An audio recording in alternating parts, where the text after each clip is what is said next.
লক্ষ্মীর ভান্ডার প্রকল্পর সুখবর। মহিলাদের জুলাই মাসে কত টাকা দিবে মমতা বন্দ্যোপাধ্যায় তা বিস্তারিত জানতে ভিডিওটির সঙ্গে থাকুন ও সম্পূর্ণ দেখুন। লক্ষ্মীর ভান্ডার প্রকল্প হলো পশ্চিমবঙ্গ সরকারের একটি ফ্ল্যাগশিপ প্রোগ্রামে যা 2021 সালে চালু করা হয়েছিল। এই প্রকল্পের অধীনে 25 থেকে 60 বছর বয়সী সমাজের অর্থনৈতিকভাবে দুর্বল মহিলাদের ক্ষমতায়ন এবং স্বাবলম্বী করার উদ্দেশ্যে আর্থিক সহায়তা প্রদান করা হয়।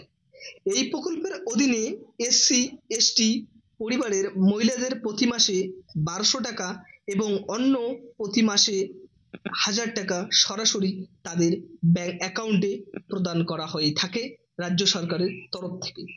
মহিলা ও শিশু উন্নয়ন এবং সমাজ কল্যাণ বিভাগের অধীনস্থ এই লক্ষ্মীর ভান্ডার প্রকল্পে বর্তমানে 2 কোটিরও বেশি সুবিধাভোগী রয়েছেন পশ্চিমবঙ্গে। 2024 সালে বাজেট অধিবেশনে অনুযায়ী জানানো হয়েছে যে লক্ষ্মীর ভান্ডার আর্থিক সহায়তার পরিমাণ বৃদ্ধি করে তপশিলি জাতি এবং জনজাতির শ্রেণীর জন্য মাসিক 1000 টাকা থেকে বৃদ্ধি করে 1200 টাকা এবং অন্যদের জন্য মাসিক 500 থেকে বৃদ্ধি করে 1000 টাকা করা হবে। এপ্রিল মাসে থেকে এই বর্ধিত সহায়তা চালু করা হয়েছিল রাজ্য সরকারের তরফ থেকে। 2024 ও 25 সালে এই প্রকল্পের বরাদ্দ ছিল 14,400 কোটি টাকা। 2025 সালে 26 অর্ধবর্ষে এই প্রকল্পের বরাদ্দ 14,400 কোটি টাকা থেকে বাড়িয়ে 26,700 কোটি টাকা করা হয়েছে, যা গত বছরের তুলনায় 1,12,300 কোটি টাকা বৃদ্ধি পেয়েছে। লক্ষ্মীর ভান্ডার প্রকল্পের নিয়ম ও যোগ্যতা কি কি লাগে তা বিস্তারিত জানতে ভিডিওটি সম্পূর্ণ দেখুন।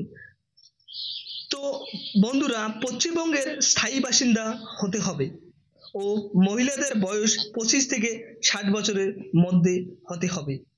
এইমাত্র যেসব মহিলারা বাড়তি ভাতা পাবেন যাদের বার্ষিক আয় 2,10,000 টাকারও কম, পরিবারের কমপক্ষে একজন আয়কর প্রদানকারী সদস্য থাকলে তারা এই প্রকল্পে আবেদন করতে পারবে না। জেনারেল শ্রেণীর মহিলাদের 2 হেক্টর জমি থাকলে তারা এই প্রকল্প আবেদন করতে পারবে না। কোনো সরকারি বা সংস্থা, পঞ্চায়েত, পৌরসভা বা পৌর নিগমের স্থায়ী চাকরি করা মহিলারা এই প্রকল্পের যোগ্য নয়। নিয়মিত বেতন বা পেনশন প্রাপক মহিলারা এই প্রকল্পের জন্য যোগ্য নয়।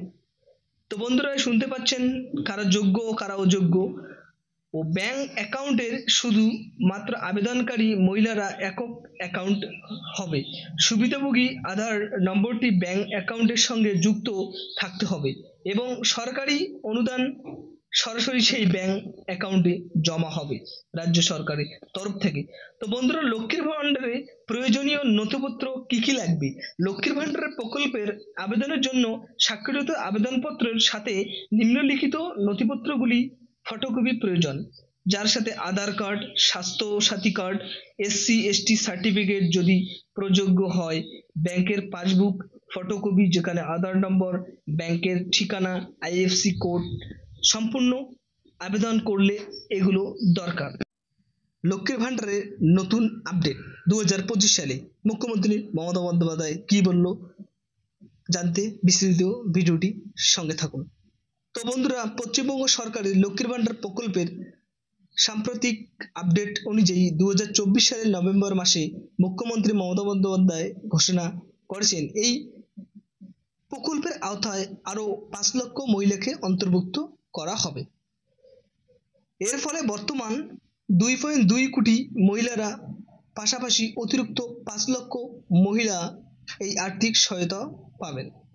এছাড়াও বিধবা ভাতা এবং প্রতিবন্ধী ব্যক্তিদের জন্য সুবিধাভোগী সংখ্যা বাড়ানো হয়েছে।